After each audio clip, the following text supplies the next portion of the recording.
Welcome to Girl on the Gov, the podcast, where our goal is to make politics more accessible and less intimidating. The show features an interview with an expert in the political field, walking us through the many cues we have about politics, civics, government, and more. By providing civic education in the places we are, on our phones, and in the language we speak.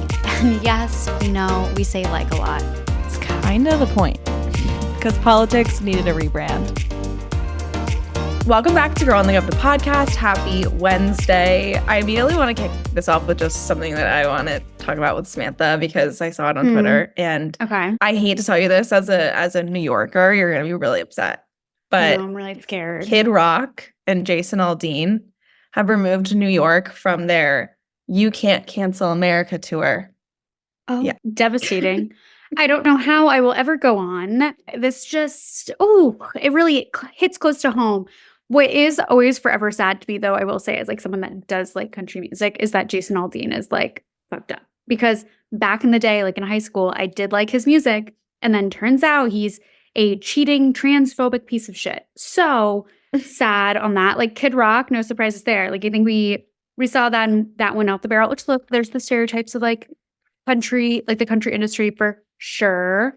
But there are some good humans. Hello, Tyler Childers being Exhibit A. Like, hello. Mm-hmm. So, just saying, you know what, though? This gives me, I said this in our newsletter, in the Hot Mic newsletter, because you guys know we are newsletter fucking central over here.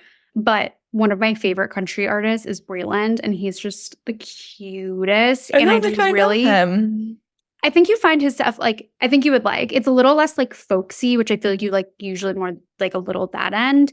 Whereas, like, I feel like I like more, like, country pop adjacent country. I mean, I appreciate the folksy, like that's a different mood for me. You know what I mean? Like, whereas like, so anyways, for those that enjoy listening to music to get depressed, you're rude. For those who want to feel something. And for those that enjoy being numb and partying. I mean, music is the best. You know, you can go the pop country route and just try to turn your day around with some positivity, or you can really just like relish in your feelings and go the Tyler Childers route. That's the beauty of music, you know? That is true, though. Like, in all seriousness. It's therapy. Yes. Totally is therapy. And honestly, like, so is going on a little podcast walk, which you can do with this episode and all of our other episodes.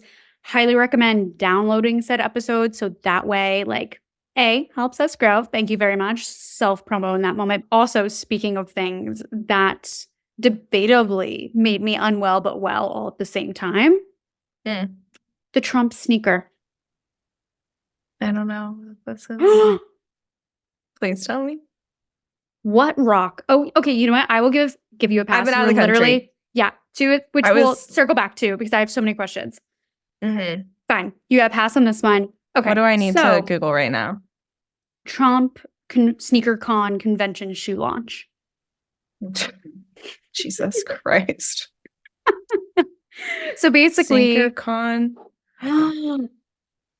No. But okay, so here's the thing. He launched that sneaker as well as two that are actually real ugly. I mean, that's an ugly sneaker, don't get me wrong, but I did a TikTok on this because there are uglier Golden Goose sneakers than his sneaker. Like, would I ever wear that? Absolutely not. No. But again, I've seen uglier. But he literally, like, launched at this, like, sneaker convention, Sneaker Con in Philly, and it's sold out. It's $399. Okay? Like, Golden Gooses are, like, $700. So just keeping things. But again, you're ranting about the economy being so bad, and then you're selling out $399 heinous sneaker. And then apparently I saw this on Threads that someone captured, like, you know, took a screenshot of like the fine print, like if you ordered it. And basically it says like, you're not guaranteed to like get the shoe. Shut up. Really? I'm literally serious. And it like gives like, and after they pay, the con man of our dreams. And not guaranteed for it to like look like exactly how it does. Like as if it's like a cereal box and it's like, not exactly like to scale to size, like yada, yada, yada. Oh my God. And I just hope this I hope this registers for everyone how fucking broke this man is. This man is almost owes $1 billion in civil fees and such. This man's broke, and he's trying his best to keep his head above water. Well, and this is fucking hilarious. Wow. Thank you for surfacing this for me. You are so welcome. It was one of those where it cracked me up and just gave me a little bit of joy is not the right word, because do I want to have to see a washed up presidential candidate / former president, con man, and what's the opposite of patriot? Oh, traitor. Just showing up with his like little cheap sneakers that are overpriced on a stage while getting booed. No, like I don't want that for us. I don't want that for America. So I don't know like what the word would be, because it wouldn't be, joy in that, but comedic relief, maybe? Oh my God, this is too good.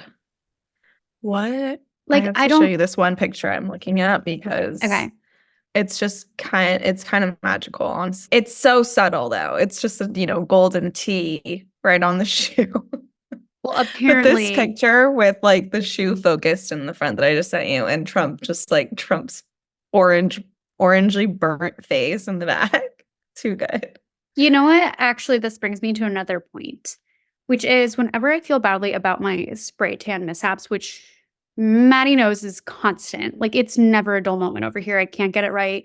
One day I'll be rich enough to hopefully have a personal spray tanner, and we can avoid all of this chaos and all of the fallout from this.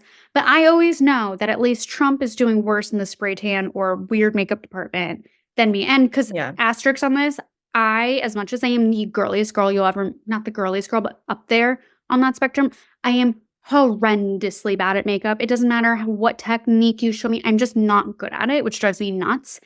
And so when I look at his blotchy, like bronzer situation, I'm like, okay, it could be worse. It could be worse. It's so much. It should definitely make you feel good, especially given the fact that after almost 80 years on this earth, he hasn't been able to figure it out, Yeah. But okay, wait, that brings me to this little like CTA, call to action to the peeps, to the audience, to our govers. If you guys know of a political makeup artist, like someone that's done makeup for a candidate or even an elected official, we want to have them on the show. We want to ask them all the tea. I think we've even gone over this a little bit before, That's like as a teaser of like CTA. something, right? Because it just like would be so good. I'd be just so curious about the Also, experience of what that's like. stylists. Oh, Why do I feel like we've talked about this? I mean, maybe it was like the fashion diplomacy thing, but there's gotta be some research that we can figure this out of like who's the pantsuit stylist, like who's the glam. Yeah, it's such a great question.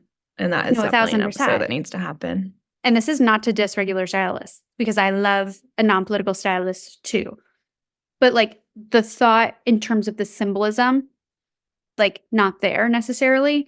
So this is like an up level. Like there's got to be like a political knowledge connected with this stylist. You know what I mean? Like that is a niche within a niche. Yeah, the historical context and everything. Yeah, totally.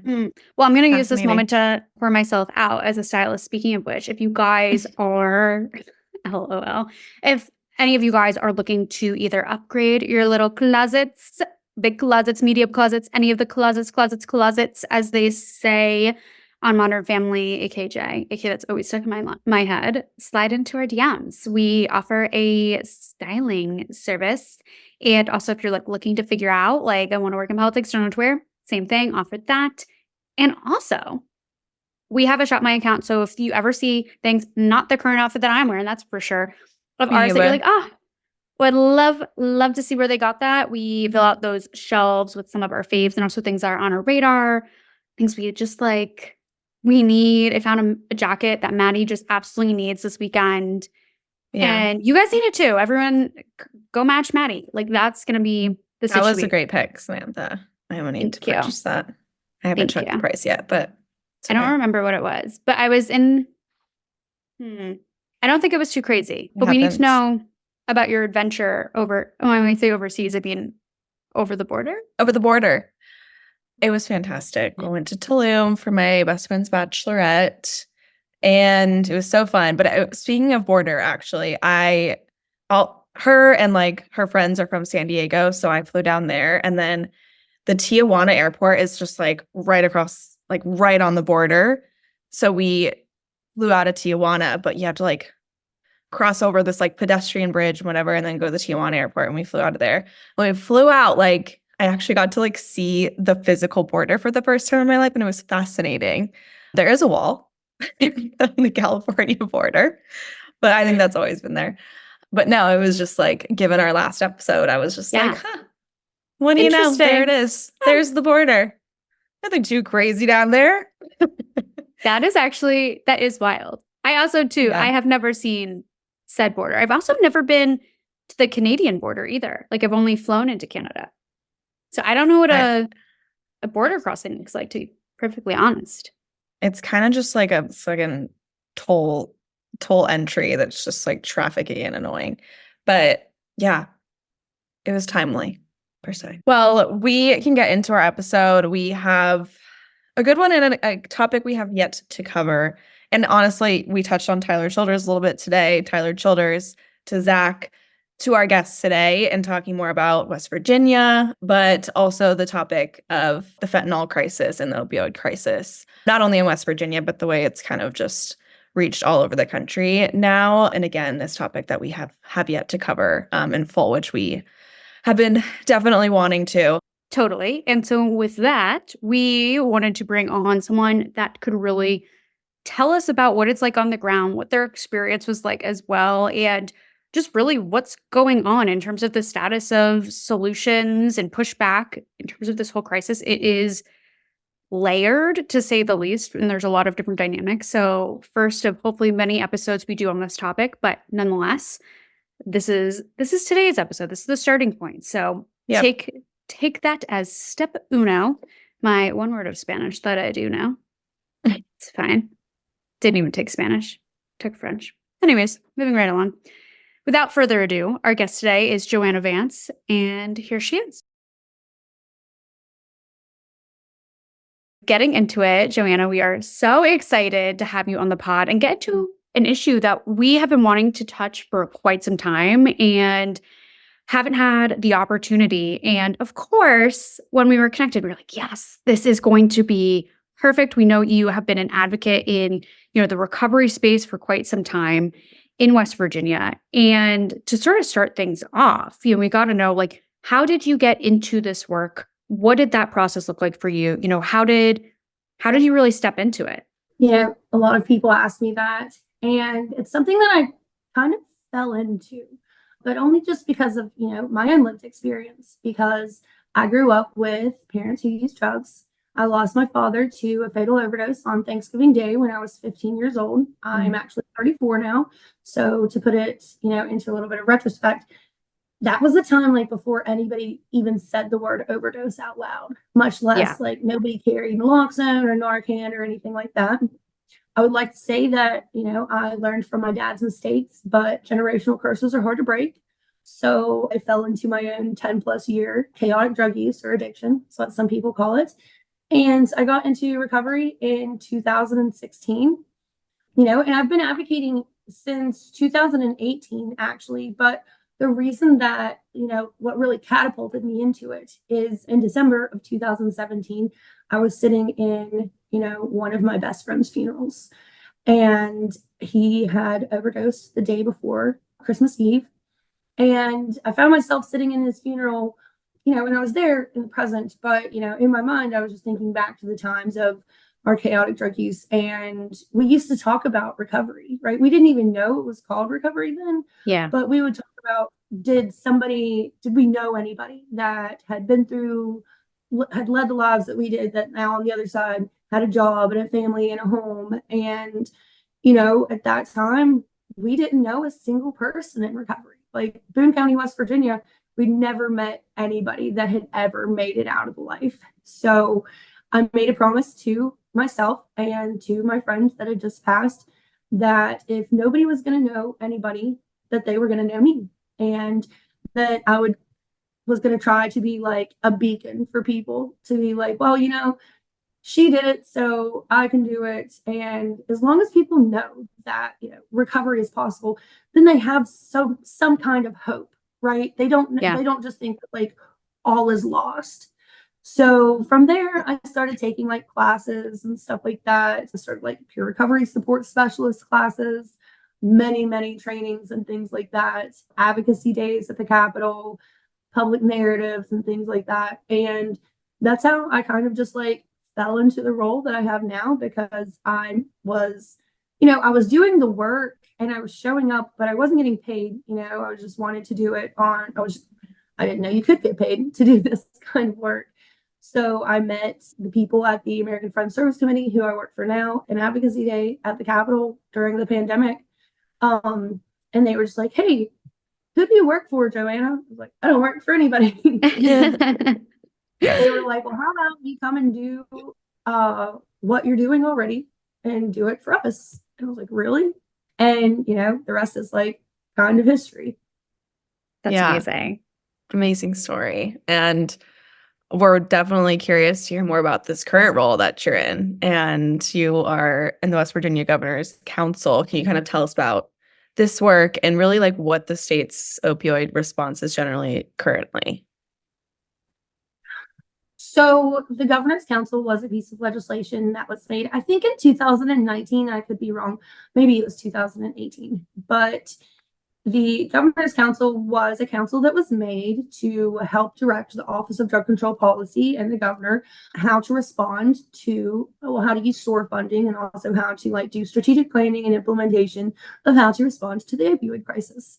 And a part that was written into that initial plan was that there would be separate, and like they have the whole, like the main council, but they wrote into it to where they would have different subcommittees, right? That had people with lived experience and expertise that, made their own outlines of what they thought needed to be done, and, directed this main group of, how, like, we made our own strategic plan. Like they put this group together, and it was people with lived experience of substance use disorder from all across the state. I think the original, and there was like 9 of us to begin with. And they were just like, okay, make a plan. What do you see what needs done? Where are we lacking at? Like, what could next steps be? And we never, like, initially all we were told was that, like, make this plan. And then after we made the plan, they were like, okay, now make the plan happen. And we were like, wait a minute. That wasn't supposed to make this plan happen with no funding, with no anything. Sure, okay. But we figured it out. And now, like, I'm not saying that like anything we say needs done, like gets funded, but we come up with a project or with an idea or something, we flag it and say, hey, this needs funding before it's going to be able to be implemented, right? And our plans, they're like 2-year plans. So we're on our second 2-year plan already. And, it's been interesting to hear other people with lived experience, and like some people want to focus on housing, some people want to focus on treatment, some on prevention, some on stigma. And it's really hard to like bring all of that in together for a plan and be like, okay, this is how we're going to do it, A, B, C, and implement it. So that was something that I never ever expected to do, but I'm honored, and I get to use my lived experience, and from I'm also a community organizer, so I get to like collect other people's stories and take all of that back to the Governor's Council and be like, okay, this is what I'm seeing, this is what needs done, and I think this is how we should do it, right? And we talk it all out, and we write up the plan, and then we try to implement it to the best of our ability. Totally. I mean, I think having actual stakeholders with skin in the game and experience is so, so key. So it's great to hear that that is actually happening. And it does make me, of course, that's the question too. It's like, what is the opioid crisis in West Virginia like? Like, what, if you're to paint a picture of like what that looks like? Because even from like the solutions and, whether it's housing, prevention, all these things, and of course they all connect, and, trying to prioritize those where, you don't want to nix one because it supports another and whatnot, what does, at broad strokes level, what does that crisis look like? Like, what are some of the things that are also feeding it? I think that before we talk about what it looks like now, you have to have a little history of, how we got here. So West Virginia was one of the first states that Big Pharma rolled out their, Oxycontin, I guess, whatever you want to call it. And growing up, we're like second generation. Well, I'm second generation. My kids are third generation from when this started. Like this started with my parents and then our grandparents, right? They could go to the doctor, this is like in the 90s, early 90s, mid 90s. They could go to the doctor for, a headache or a toothache or whatever and get prescribed like huge amounts of prescriptions of opioids, right? They were told, our doctors were told that this new drug was non-addictive and that you could prescribe it based on the patient's need, right? It wasn't said to doctors that like, hey, you can only give X amount for whatever reason. They were literally told that they can, based on the person's pain, that's how you prescribe to them. So then it came back to where they were like, oh man, my patients are starting, to have side effects or their medicine isn't lasting as long. So that's when they made breakthrough pain. All right. They were like, okay, well, their pain is just so substantial that it's not the medicine wearing off. Their pain is breaking through. So then they started prescribing, meds in between the meds. So maybe that looked like morphine or fentanyl patches or something like in between the Oxycontin. So in it's like 2012, maybe 2010, that's when the federal government really started to take a look at and the addiction crisis as it was happening through not just through West Virginia, but through the United States as a whole. So they cracked down on the doctors and they were like, you're overprescribing. A lot of doctors got completely shut down, all of the pill mills and pain clinics and things. So you had so many people that were already prescribed opiates. They had been prescribed opiates for a decade, right? And then all of a sudden, all these people, they got cut off from the medications that they had been prescribed and they were instantly cut off. It wasn't like a weaning down process or anything. It was went to the doctor's not there anymore, tough luck. And that's when heroin came in, right? Because it's a supply and demand issue. You already had communities of people addicted to opiates or opioids or however you want to say it. So that's when heroin started coming in, right? It's the law of supply and demand. And that's really when you started to see people dying because, before people were using a regulated safe supply. And I know that's like really stigmatizing to say because when we'll be talking about safe supply later, but like that's technically what it was. It was from the pharmacy. They knew the prescription, what was in it, how much like each pill was. So when the black market brought in heroin, people didn't know what it was cut with. They didn't know what was in it. They didn't know how strong it was. They didn't know how long it would last or how much they could take, and it wasn't too long after heroin that fentanyl came in. And we know like the fentanyl that is coming in from the streets is not the same fentanyl that you'll be like prescribed or used like in a hospital. So it is like way more potent. And that's why you've seen the overdose rates soar the way that they have over the years. Just because like people are using the supply of drugs that's not safe. It's not regulated. They don't know what's in it. Most of it's poison with Lord knows what. Now xylazine, is in the drug stream. And it's just like, we weren't prepared for the doctors to just completely cut off all of their patients, right? Yeah. And it's really like shown an effect on us that we weren't. And it's taken us a decade and a half to even get where we are. And we're just now coming up on the other side of, having the highest overdose deaths in the nation and, putting together plans and figuring out how we're going to address this. And like going into that doesn't even get into like the methamphetamine crisis or like any of the other drugs on the spectrum that, really should be addressed other than just opiates. Yeah. So like in today's world, what does the opioid crisis look like? kids are getting taken away and put into foster care. We have record number of people in our jails, mostly people with a substance use disorder or some kind of drug related charges. We have, still the highest overdose deaths per capita.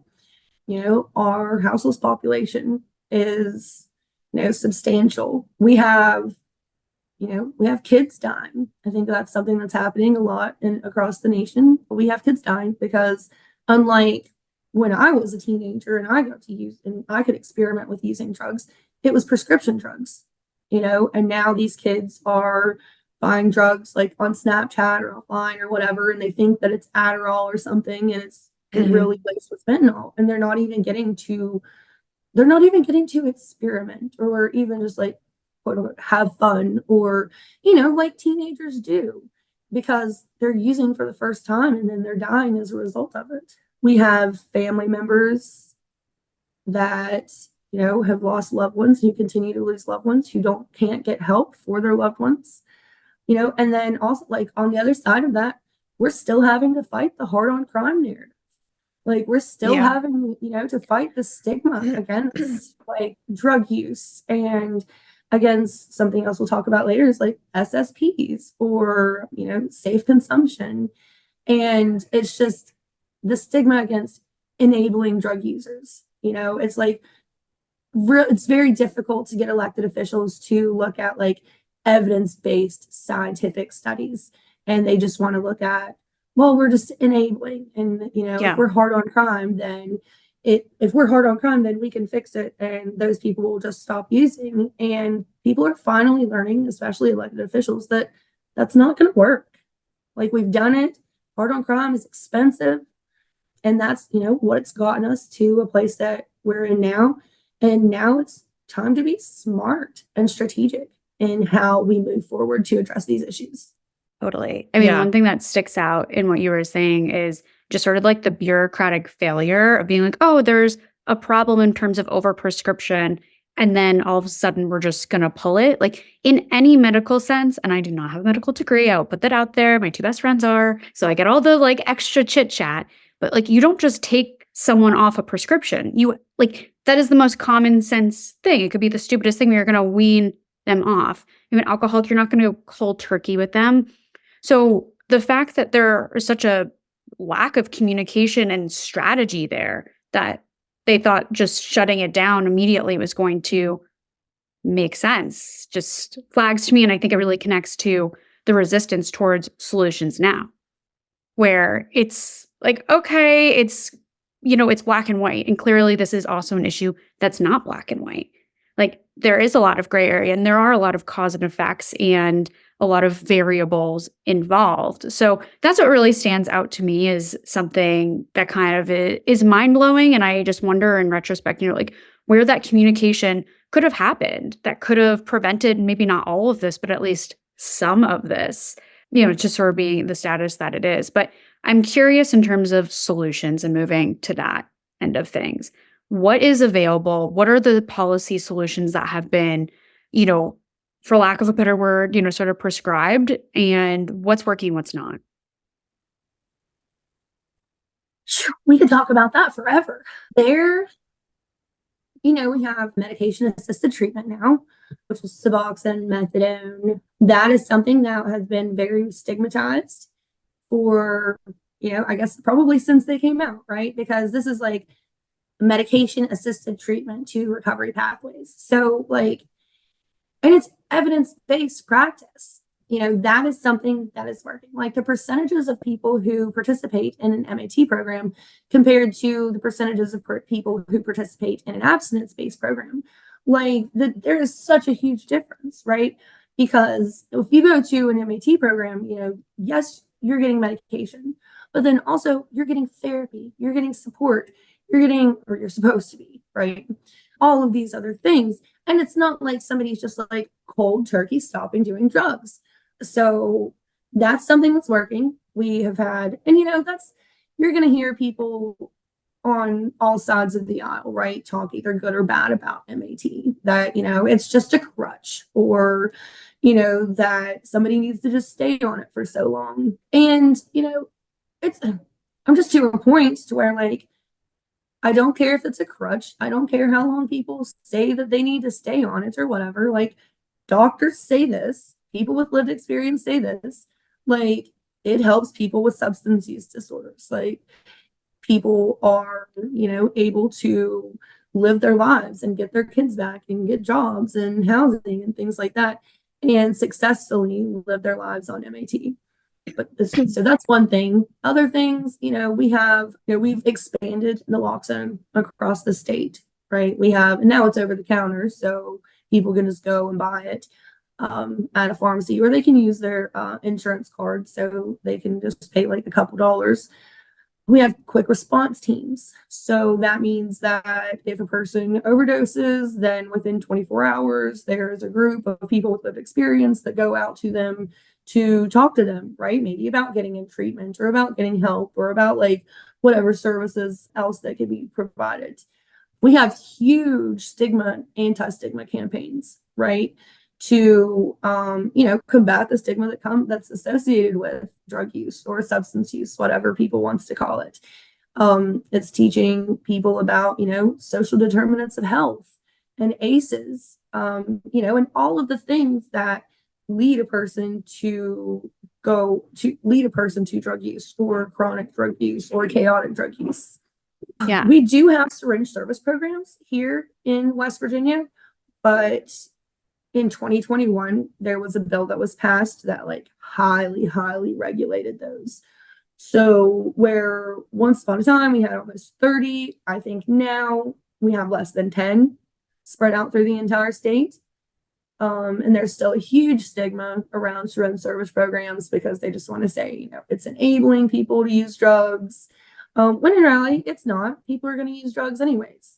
West Virginia, like, we have a huge HIV hepatitis C outbreak. And a lot of that, and it's not just with people who use drugs, right? People who use drugs have sexual intercourse with people who don't use drugs.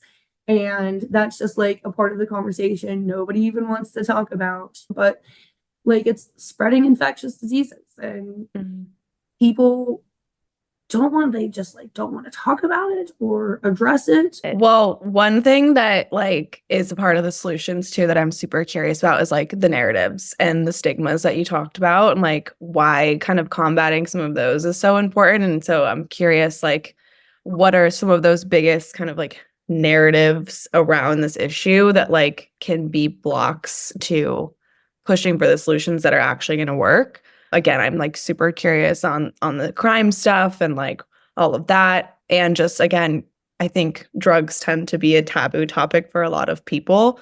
And so it's like, how is that like narrative work so important in like pushing for these solutions that you talked about? So I do a public narrative training where I teach people like how to share their story for purpose and their why. But like, as far as like combating the stigma, it's so important. And I think people are finally starting to realize that like anybody can have a substance use disorder, right? Doesn't matter what your religion is, what your race is, what your social class is. Anybody can have a substance use disorder. Whereas in years past, like, there was the stigmas around crack cocaine was only for, the BIPOC community, which that was wrong. That was like the wrong narrative that was pushed. Yeah.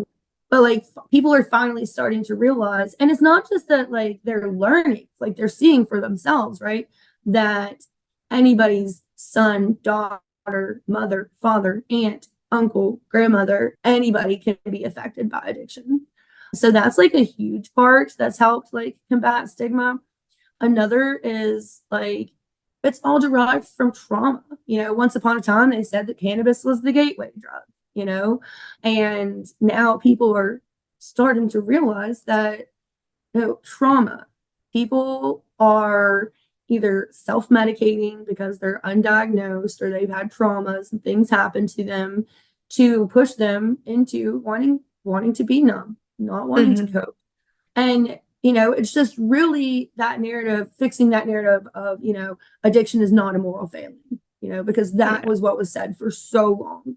And, changing that narrative itself is like opening the minds of so many people of realizing that, like, hey, maybe we do need to approach this differently.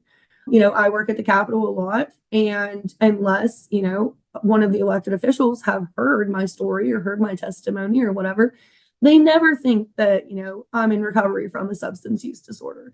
They just think I've been doing this forever and I'm just somebody that they see that works there. And that's the thing, like, there's not a face of recovery. Like, it's not like Right. recovery looks like this, just like drug use or substance use or addiction doesn't have a specific face to it. It can as easily be a lawyer or a prosecuting attorney or a judge just as easily as it can be a houseless individual out on the street. Yeah, the richest people in the world can get the best treatment in the world and still can't even beat an alcohol addiction.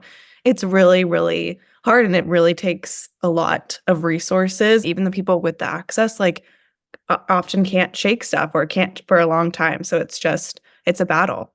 And also, like, the people, and that's the huge difference that people don't realize, right? Is that, just like many other things, it's a class issue, right? People that are wealthy, they can afford the best treatment, the best of everything. They can afford attorneys to get them out of trouble if, they get charges. They can call the mayor or the senator and be like, hey, my kid or my family member so and so, can you help me out with that? And, that stuff's just shoved under the rug because it's not supposed to be talked about.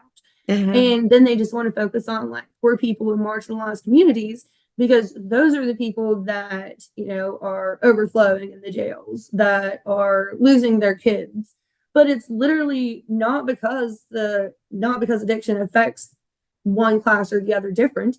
It's because wealthy people can pay to get out of jail. They can pay for attorneys. They can pay for all the things that, working class and poor people can't. Mhm. Yeah. Or go off to, a nice rehab in Malibu for a couple months or however long and take the time that, like, really is needed to, like, go through something like that. But yeah, that isn't afforded to everybody. Totally. And one thing, just like hopping back to some of the solutions and stigmas, I want to talk about Narcan a little bit. We did get a question from an audience member asking about the stigma around it and why there's been pushback on it. Can you explain sort of like what those conversations look like and also like what Narcan is? So Narcan, or naloxone, which is the generic name, is an opioid antagonist. And that means that it reverses an overdose from an opioid or an opiate. And, it's many different ways it can be used. There's intramuscular that has like the vial and the syringe. There's nasal that goes, like up the nose. Once upon a time, there was an injectable kind, but they don't have that one anymore. And there still is a huge stigma around naloxone. And a lot of it is like people are just misinformed. They have their own stigmas that they have against like people who use drugs. But ultimately, like, the main argument that I hear is why don't people with insulin why don't people with diabetes get insulin? Right? Like, if they're going to give, people who overdose naloxone, like, why don't they give people who are diabetics insulin? And you know what? Like, that's my question too. Yeah. It's like, that's also valid. Fair Yeah. point. Yeah. We got here the long way around, but like, if we started talking about affordable healthcare, we'd be here forever. Right. But it's just like hitting one issue against another, right? Instead of looking at the whole thing as of why can't we as a society get these medical things that are actually necessity that we need. So that's a conversation that I hear a lot. I hear some things often about how maybe people think that a person should only get naloxone one time or two times or three times. There should be a number on how many times a person is able to be revived from naloxone. And, sometimes people are like, just let them die out. And the only thing that I have to say about that is that, like, if it was their son or their Right. daughter or their family Totally. member they would not be saying that. They would Right. absolutely not be saying that. And, if we had that kind of mindset about it anyways, then that's just going to pass down to the next generation. Okay. And we're just going to continue to have people dying. Overdose is preventable. And we know that. And it's important that we educate around it now and not focus on no longer this person has overdosed X amount of times. Well, why? Okay, what do we need to do to help that person to not have them to overdose 2, 3, 5, 20 more times, right? Something's happened somewhere. Like they've not gotten the correct treatment, they've not got the correct resources, they've not been, put back into or around the community that they should be for, that to happen. I think those are like two of the main arguments when it comes to naloxone. But like the important thing is, and like I mentioned earlier, when I was 15, naloxone or Narcan, it was not, no, I had no idea what it was. It wasn't common knowledge. We didn't have access to it. It's just now we're able to save so many more people now than what we ever did. And I lost my dad in a time before heroin and fentanyl and things like that. Like my dad overdosed on prescription medications. But still, like, think of all of the people that have been saved. I have so many friends today that, have overdosed multiple times. You would never even know. People who are executive directors, program coordinators, lobbyists, people, I know people like in the House of Delegates, who are people in recovery that, if it wasn't for naloxone, they wouldn't be here today. Yeah, I think we also need to tell those stories so much too, because I think that is what can combat any, bad ideas and stigmas around Narcan. It's like, like the Narcan can lead to the recovery that can lead to like a better life. And I think that's so important for people to understand what's possible. The other kind of policy solution that we hear a lot, and that there is definitely like political debate about, is safe injection sites. I live in San Francisco, so that's very, very common here to talk about. But I'm just kind of curious, like what they are. Is it the right solution? Is it effective? We do not have safe consumption sites here in West Virginia. I think the closest one that we have is in New York. I know Pennsylvania is trying right now to get them legal there. But, basically a safe consumption site is a place where you do not go and get drugs there. Like you take the drugs that you already have there, you can test them to make sure like what's in them, and then you can get sterile supplies there and use them in a safe space. That way, if something happens, somebody's there to revive you, or, so like you're not out on the streets doing it, or in a gas station or restaurant bathroom, right?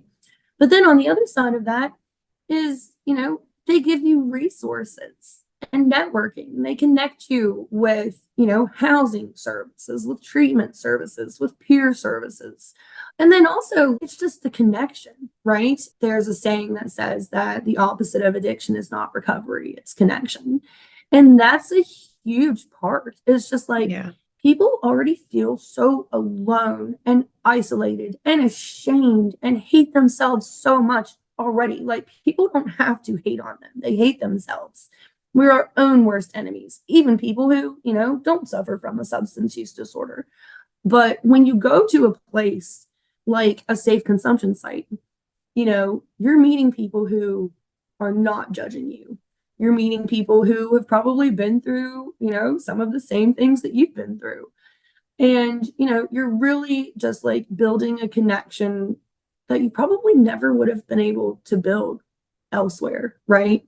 You're learning that recovery is possible. You're learning that you're worthy of recovery, that you're worthy of care, that you're worthy of good treatment. And, something else that, like I always like to bring up when people are talking about safe consumption sites and, the legality of them, or does it encourage drug use or whatever. A bar is a safe consumption site, right? They are licensed Very and good point. regulated. They're licensed and they're regulated. People can go there. They can even buy their alcohol there, right? And like bars don't even have like the regulations that, the safe consumption sites do, right? Because like they still are allowed to leave drinking and driving from a bar. Right. With safe consumption site, like at least people are regulated. They make sure that you're okay before you leave, or like connect you with whatever transportation or services or anything. You're not just like going in, getting wasted and leaving because it's Super Bowl weekend or Friday or Thursday night or whatever. But that's an argument I always like to use. Bars encourage it and supply it Mhm. and they'll provide you with like recovery as possible. They're like, no, keep doing it. No, literally to That's that funny. point too, it's kind of wild like what drugs we consider like okay to then use, which like alcohol being a great example of that, and like what is stigmatized and what's not, and at what levels. Like you could have 2 glasses of wine and it's fine, but if you have 10, you're a horrible person. Like, you know what I mean? Like it's so strange in which like we've sort of formed this viewpoint or like societal norm around versus like other things not being regulated or not being okay to do. It doesn't mean that there isn't, push-pull and what that really means at its core, but it is kind of wild. I mean, now with weed and everything going on with that too, I mean, it just goes to show the conversation keeps, or the benchmark keeps moving. Yeah, I have a question too about you mentioned like I guess access to drugs for like people can buy stuff on Snapchat now, like Adderall being laced with fentanyl. Can you kind of explain maybe that end of things and how if there are solutions on that front? Because I've also heard those stories of like my parents came to me one time because they know someone in their community who did overdose from Adderall. And I just thought they got it wrong. I'm like, I can't do that. Like how I know Adderall, it's like not possible.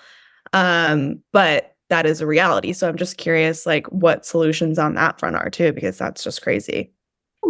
Like last year, the year before last, I knew that the overdose deaths had risen, but I hadn't yet looked at the numbers of where those numbers came from, like what age group that it was.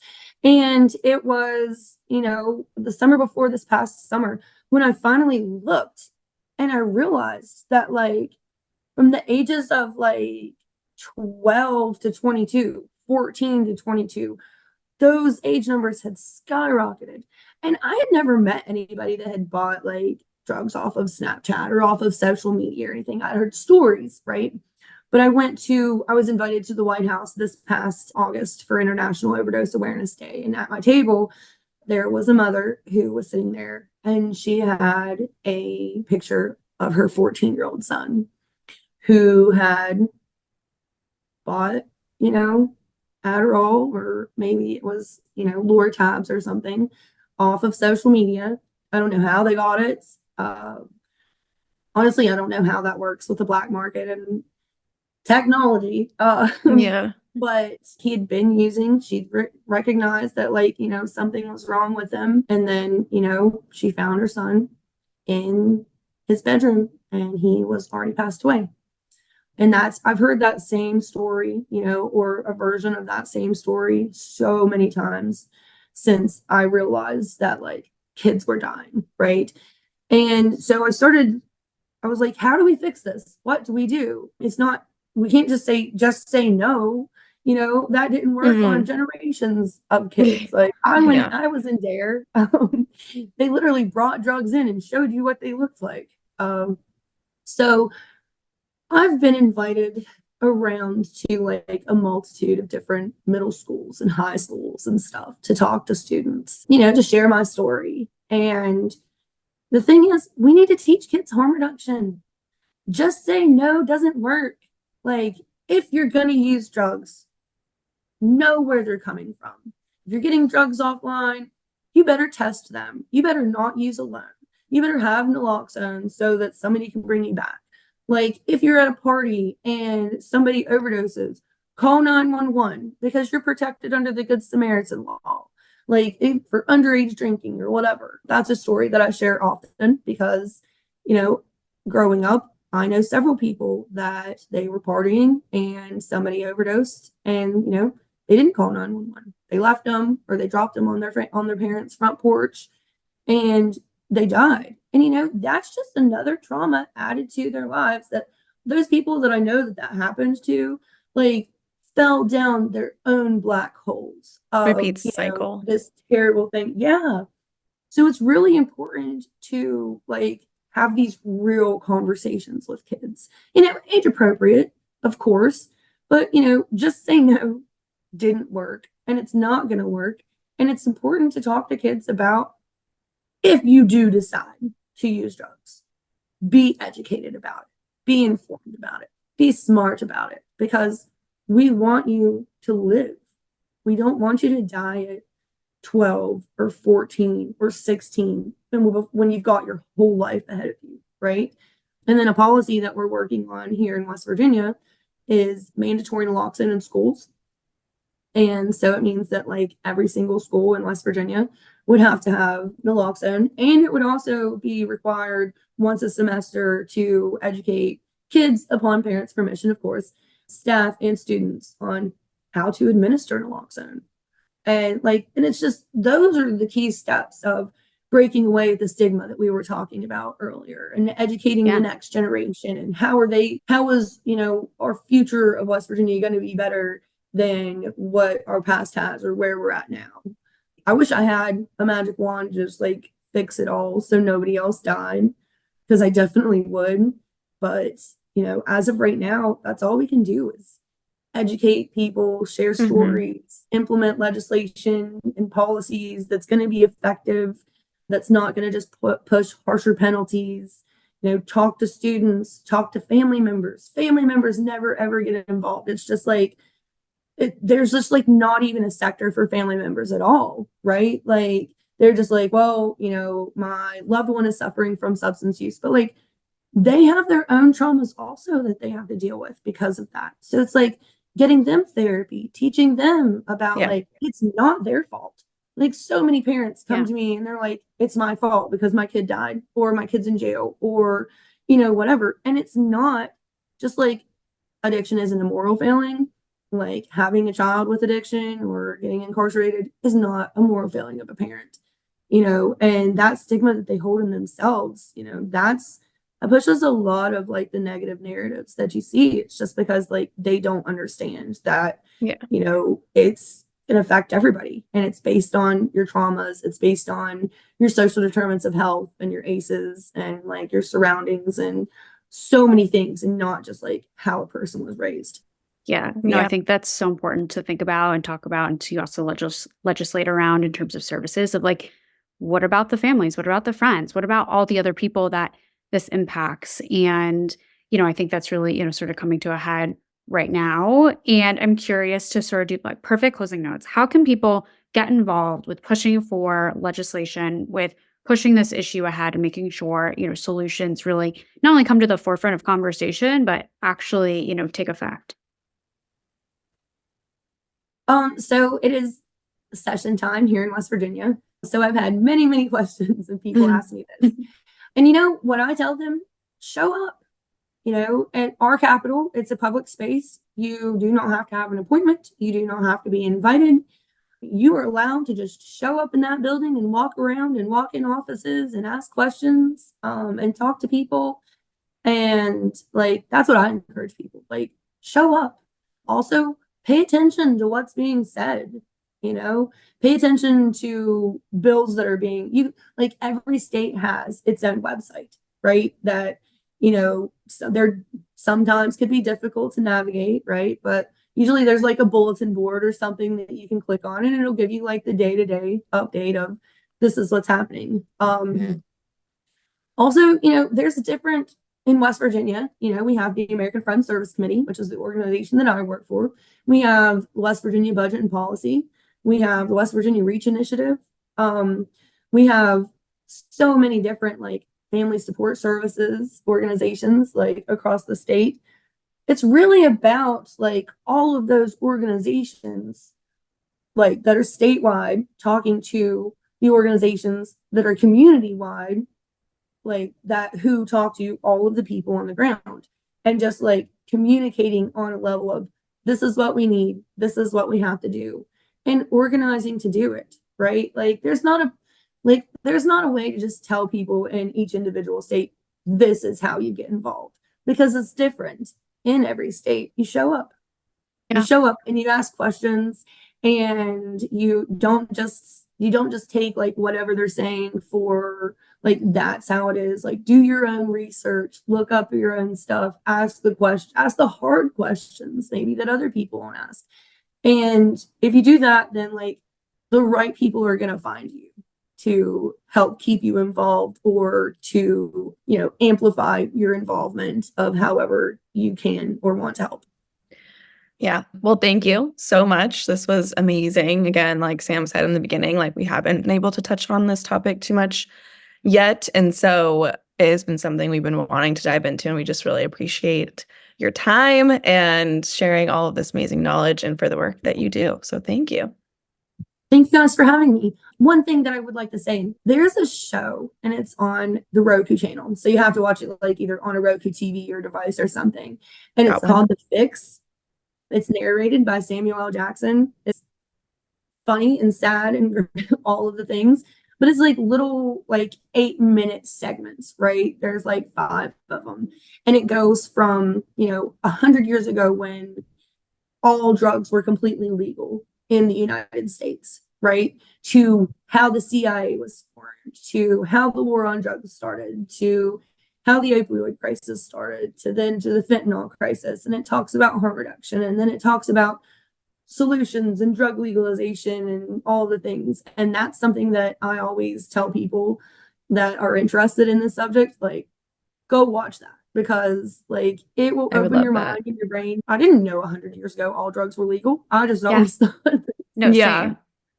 I was literally during this interview too, I was like, I want a good show that can also like paint this picture, or a good docuseries or something. So thank you. I was literally thinking about that. But that sounds really interesting. And I have Roku, so I will be watching for sure.